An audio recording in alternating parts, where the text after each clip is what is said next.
dhexe xisbi xaakimka kulmiye oo ahayd magaalada Burco ee xarunta gobolka Togdheer waxa ka soo qayb galay madaxweynaha Jamhuuriyadda Soomaaliland Mudane Muuse Biixi Cabdi ahna gudoomiyaha xisbiga kulmiye hoggaanka sare guddida fulinta golaha dhexe xubno ka mid ah golaha wasiirada xildhibaano siyaasiyiin barasaabo maayiro mas'uuliyiin xilal kala duwan ka ay xukuumadda talada haysa iyo xisbiga kulmiye ergooyinka kala yimid gobolada dalka iyo dalka dibadiisa iyo taageerayaal ku abtirsada xisbiga kulmiye gudoomiyaha guddida qabanqaabada shirka golaha dhexe xisbiga kulmiye Cabdikariin Axmed Maxamed Xinif gudoomiyaha golaha dhexe ee xisbiga kulmiye Maxamuud Jaamac Warfaa xogayaha guud ee xisbiga kulmiye Faysal Cabdiraxmaan Madar gudoomiyaha ku-xigeenka labaad ee xisbiga kulmiye Axmed Cabdi Dheere ayaa ka warramay shirkan maraaxilkii qabashadiisu soo martay waxaana madasha laga akhriyay liiska magacyada golaha dhexe ee xisbiga kulmiye iyo ajandaha kulanka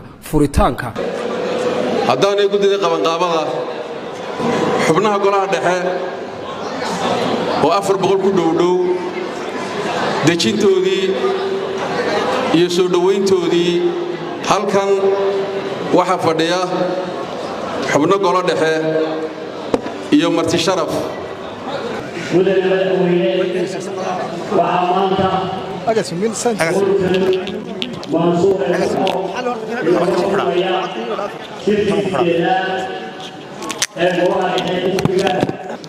mudane madaxweyne ahna gudoomiyaha xisbiga kulmiye hoggaanka xisbiga hoggaanka isku duuban xubnaha golaha fulinta xubnaha faraha badan ee golaha dhexe marti sharafta gobolada iyo degmooyinka ka timi qurba joogta wasiirada haweenka dhalinyarada xisbiga kulmiye waa shirkiisii 12aad maanta 8 shir oo golaha dhexe ah iyo 4 shir oo shirweynihii iyo koongareeskii ah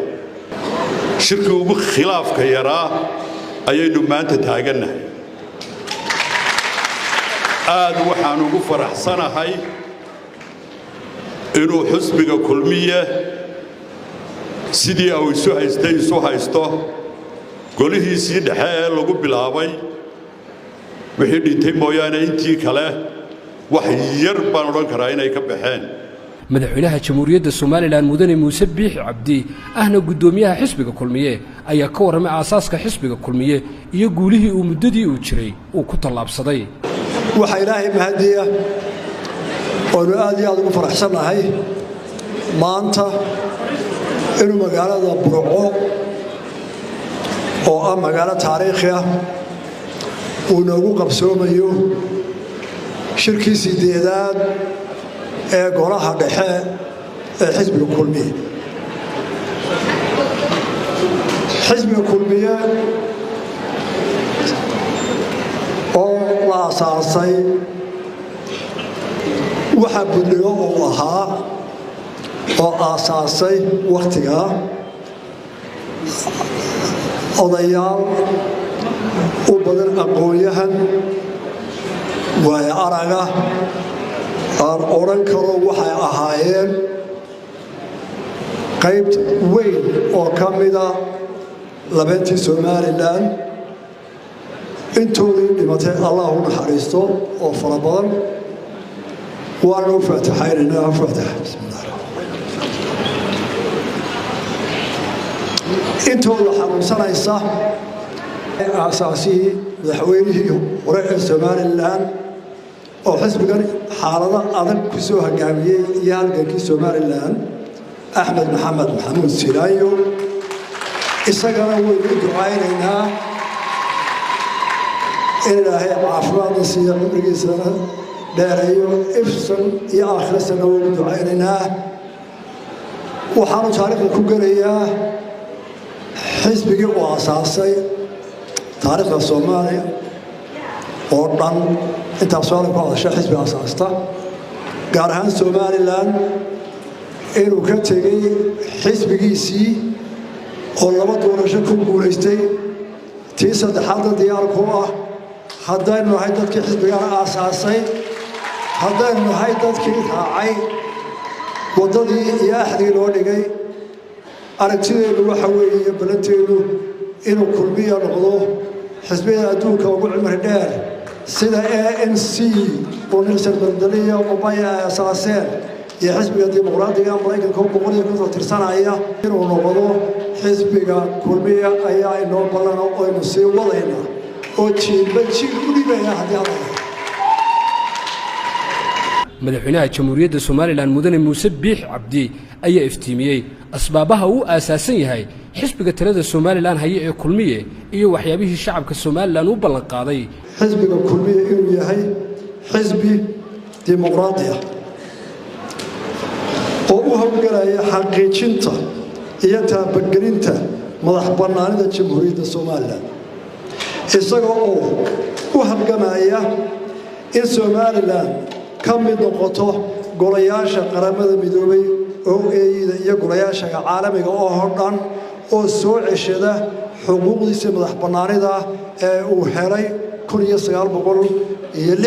1960 bishii Juun 26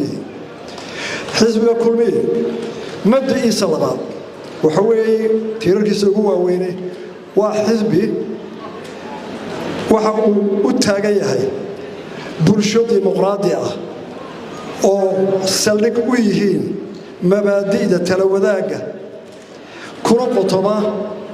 diinta islaamka dhaqankeena soo jireenka ah iyo sidoo kale waaya aragnimada togan ee aynu ka soo dheegan karno horumarka sayniska iyo tiknoolajiyada casriga ah inteeda togan inteeda shirka maaha xisbiga kulmiye waxa uu mudnaanta siinayaa bulsho nabdoon oo u bisil sinaanta isxaqdhowrka iyo nabad ku wada noolaanshaha xisbiga kulmiye waxa uu u taagan yahay tayaynta hay-adaha dowladda labadii xukuumadood ee xisbiga kulmiye ka dhismay ee talada dalka hayay muddadii ay hayeen si guud oo dhulxaasa waxa uu mari doonaa waxqabadkoodii xisbiga kulmiye wuxuu ummadda u ballan qaaday aasaaskiisii iyo ololayaashiisii iyo barnaamijka dadka soo hordhigayba in uu horumarin ku samayn doono arrimaha adeega bulshada xisbiga kulmiye wuxuu ummadda u ballan qaaday inuu dhisi doono oo adkayn doono difaaca guud ee dalka iyo amniga gudaha ee dalka madaxweynaha jamhuuriyadda Soomaaliland ayaa dul istaagay ilaalinta nabadgelyadu inay tahay waajib qaran oo saaran xukuumadda talada haysa iyo shacabka jamhuuriyadda Soomaaliland difaaca qaranka sodonkaas saddex sano jirtay maalin u dhacdo inuu soo gudbay intaasoo dagaal baa lagu qaaday meelaha argagixisada cadawga Soomaalida ilaahay faraha badan waxa la inoo soo marayay waa ragga birta dhagaxa ah ee dalka ku xeeran aad iyo aad u wanaagsan wixii itaarka xukuumaddu ahaa ee weliba hay'adaha horumarinta ahaa waxa loo leexiyay daryeelka qalabkooda taabarkooda adkayntooda iyo daryeelkooda inta la kala karaayay madaxweynaha jamhuuriyadda Soomaaliland ahna gudoomiyaha xisbiga kulmiye ayaa ka hadlay guulaha ay Soomaaliland ka gaadhay wada hadallada Soomaaliland iyo Soomaaliya u dhaxeeya ee xisbiga kulmiye xukuumadii ku abtirsan jiray ay fureen shirkii London ee 2012 dad badan oo reer Soomaaliland ah oo aqoonyahana ayaa dura ama dhalinyaro shirka inuu tagnay iyo inuu galay anigu taa waan ka duwanahay waxaan leeyahay saxaba shirkaan u tagnay wuxuu ahaa shirkii caalamiga ahaa ee ugu horreeyay ee la isugu keenay dowlado fara badan oo caalamka ah isugu yimaadeen oo ninkii Ingiriiska ahaa David Cameron uu hirgeliyay waxaan qabaa inuu tagno madaxweyne Sinaayada sax uu ku ahaa qarahana sax uu ku ahay waliba waxaan ku tagnay talab ballaaran oo ka ballaaran xukuumadda iyo xisbi ee waxa uu sameeyay madax dhaqameedka guurti baarlamaan iyo xukuumad waa laga talageliyay shirkaas wuxuu gudoomiyay qodob weyn oo muhiim ah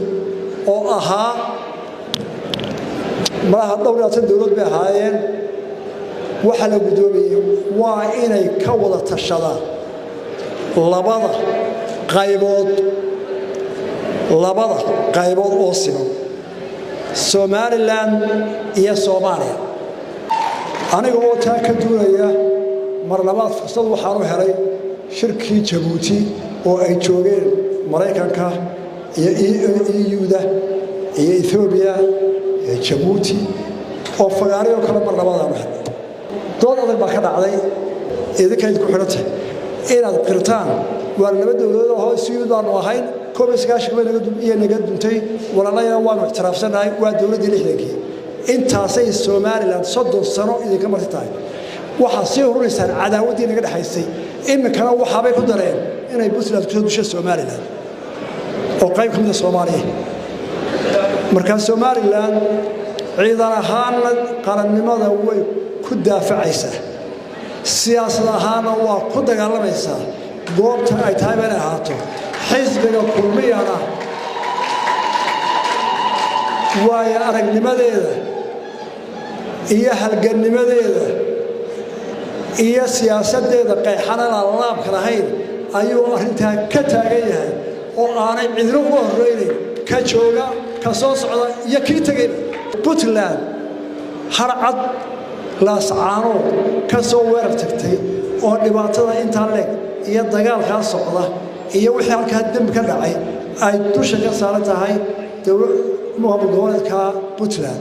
madaxweynaha jamhuuriyadda Soomaaliland mudane Muuse Biixi Cabdi ayaa sheegay in doorashooyinku ay dalka uga dhacayaan sidii hore ay u qorsheeyeen komishanka doorashooyinka qaranka madaxweynuhuna wareegtada ku soo saaray sharcigu suuqayga ayuu raacay doorashooyinka sharciga hadii laga leexdana dalku ma soconayo consensus iyo isutiraasib qoyska loo baahay dadka qaranku waa taas oo kale doorashada sharciyada aynu marno wixii sharciga ka duwana meel madow nageeyaa aynu ka dayn kuma jirto dimuqraadiyadda waa markayga ahleeyay ma jirto ma baaskeenayeen oo ciyaarka xisbiga ma jirto wallahi hadii markayga la sii waay xabad baa ku qaadanaya taa rag baa hor waay ha ku lugu taawalo qaranku taa ku heshiin distoorkeenu muu keenin xisbiyada doorashadii sidii uu mudeeyay guddiga doorashooyinku anaguna aan saxeexay ayaynu ku soconaynaa